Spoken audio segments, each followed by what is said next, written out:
जय हिंद। आप सभी स्टूडेंट को स्वागत है आप सभी छात्रों का आज की क्लास में। प्यारे बच्चों, आज की क्लास में हम सोशल साइंस के बहुत ही महत्वपूर्ण और वीवीआई ऑब्जेक्टिव क्वेश्चंस को देखेंगे। ये क्वेश्चंस आप सभी बच्चों के लिए बहुत ही महत्वपूर्ण हैं। आपके मैट्रिक परीक्षा 2025 के लिए भी काफ़ी महत्वपूर्ण है। तो आप सभी छात्र इन सारे प्रश्नों को याद कर लीजिएगा। और ये प्रश्न बिहार बोर्ड के द्वारा आपकी परीक्षा में भी काफ़ी बार पूछा गया है। ठीक है, मैट्रिक की परीक्षा में काफ़ी बार पूछा गया है। इसी के लिए सभी छात्र इन सारे प्रश्नों को याद कर लीजिएगा। चलिए आज की क्लास को शुरू करते हैं पहले प्रश्न के साथ। पहला प्रश्न है बाबू, क्वेश्चन है किस क्षेत्र को तृतीय क्षेत्र भी कहा जाता है। क्वेश्चन है किस क्षेत्र को तृतीय क्षेत्र भी कहा जाता है। ठीक है, बहुत ही महत्वपूर्ण क्वेश्चन है। और इस क्वेश्चन के आंसर को भी बता दें। इसका आंसर हो जाएगा बच्चों सेवा क्षेत्र। ठीक है, सही बच्चे याद रखेंगे क्या हो जाएगा आंसर। इस क्वेश्चन का आंसर हो जाएगा बाबू सेवा क्षेत्र। ठीक है, चलिए अगले क्वेश्चन की तरफ बढ़ते हैं। अगला प्रश्न है एक अर्थव्यवस्था का सृजन होता है। क्वेश्चन है एक अर्थव्यवस्था का सृजन होता है। ठीक है, तो इस क्वेश्चन का आंसर भी देखते हैं। और आपको अगर इसका आंसर पता हो तो कमेंट में ज़रूर बताइएगा। इसका आंसर हो जाएगा इनमें से सभी संसाधनों से, यानी भौतिक संसाधनों से, प्राकृतिक संसाधनों से और मानवीय संसाधनों से। यानी आंसर हो जाएगा इनमें से सभी संसाधनों से। ठीक है, सभी बच्चे याद रखेंगे इस आंसर को। चलिए अगले क्वेश्चन की तरफ चलते हैं। अगला प्रश्न है राष्ट्रीय विकास परिषद का गठन कब हुआ। क्वेश्चन है राष्ट्रीय विकास परिषद का गठन कब हुआ। ठीक है, और इस क्वेश्चन का आंसर बताएंगे सभी बच्चे क्या हो जाएगा। तो इसका आंसर बता दें 1952 में। ठीक है बच्चों, क्या हो जाएगा इस क्वेश्चन का आंसर। इसका आंसर हो जाएगा 1952 में। ठीक है, याद रखिएगा। चलिए अगले क्वेश्चन की तरफ बढ़ते हैं। अगला प्रश्न है किस अर्थव्यवस्था में उत्पादन के संस्था का अधिकार रहता है। किस अर्थव्यवस्था में उत्पादन के, यहाँ पर थोड़ा मिसप्रिंटिंग है, हम पूरा क्वेश्चन बोल देते हैं। यह क्वेश्चन है किस अर्थव्यवस्था में उत्पादन के साधनों पर किसी व्यक्ति या निजी संस्था का अधिकार रहता है। ठीक है, तो चलिए इस क्वेश्चन के आंसर को देखते हैं। और इस क्वेश्चन का आंसर जो हो जाएगा बच्चों वो हो जाएगा पूंजीवादी अर्थव्यवस्था में। ठीक है, सभी बच्चे याद रखेंगे क्या हो जाएगा आंसर बच्चों, पूंजीवादी अर्थव्यवस्था में। ठीक है, याद रखेंगे। चलिए अगले क्वेश्चन की तरफ बढ़ते हैं। अगला क्वेश्चन है बच्चों भारत की प्रथम पंचवर्षीय योजना का कार्यकाल क्या था। क्वेश्चन है भारत की प्रथम पंचवर्षीय योजना का कार्यकाल क्या था। ठीक है, तो चलिए इस क्वेश्चन के आंसर को देखते हैं बच्चों। तो इस क्वेश्चन का आंसर जो है एकदम सही हो जाएगा 1951 से 1956। ठीक है बच्चों, क्या हो जाएगा आंसर 1951 से 1956। इसका एकदम सही आंसर हो जाएगा। सही बच्चे याद रखेंगे। चलें अगले क्वेश्चन की तरफ बढ़ते हैं। अगला प्रश्न है बच्चों आर्थिक संरचना का एक मुख्य अंग है।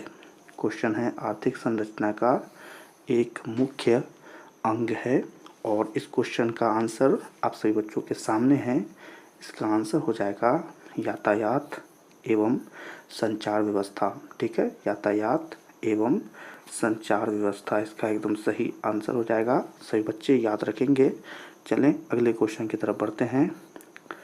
अगला क्वेश्चन है बच्चों आर्थिक क्रियाओं का उद्देश्य होता है।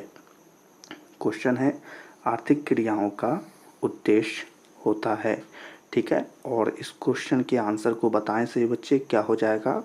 इसका आंसर हो जाएगा बच्चों जीविकोपार्जन। ठीक है, सभी बच्चे याद रखेंगे क्या हो जाएगा आंसर। आंसर हो जाएगा जीविकोपार्जन। ठीक है, चलें अगले क्वेश्चन की तरफ बढ़ते हैं। अगला प्रश्न है बच्चों पशुपालन एवं मत्स्य पालन किस क्षेत्र का अंग है। क्वेश्चन है पशुपालन एवं मत्स्य पालन किस क्षेत्र का अंग है। और इस क्वेश्चन का आंसर आपको पता हो तो कमेंट में ज़रूर बताइएगा।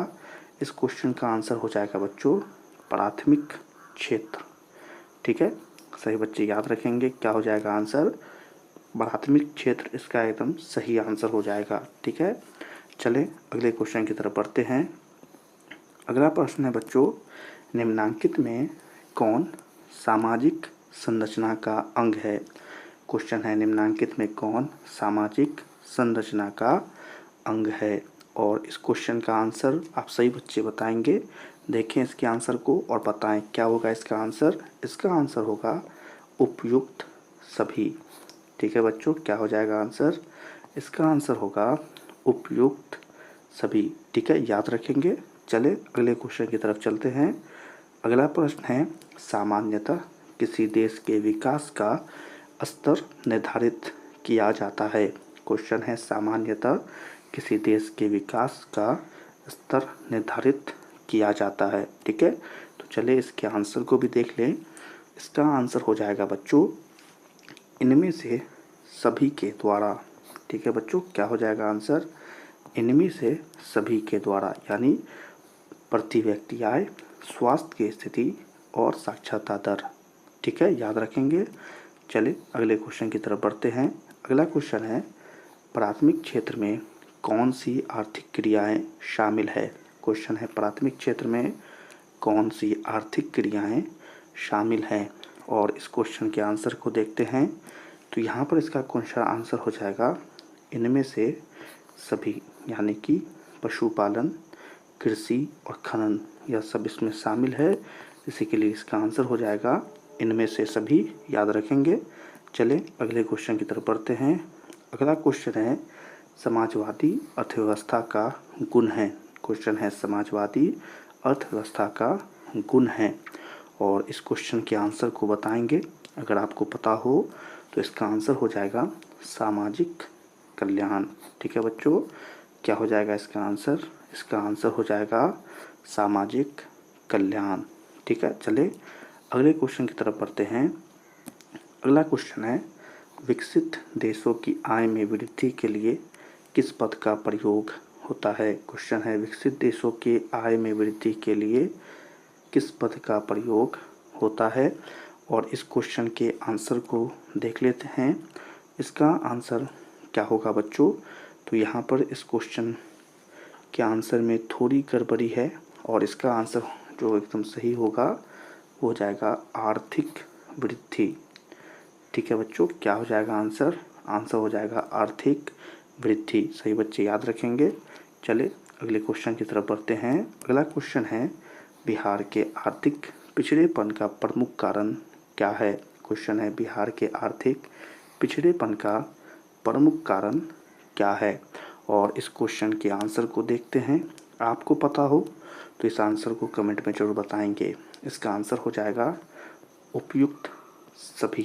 ठीक है बच्चों, क्या हो जाएगा आंसर, उपयुक्त सभी, यानी जनसंख्या में वृद्धि, बाढ़ एवं सूखा का प्रकोप और कृषि पर अत्यधिक भार, इसीलिए इसका आंसर है उपयुक्त सभी।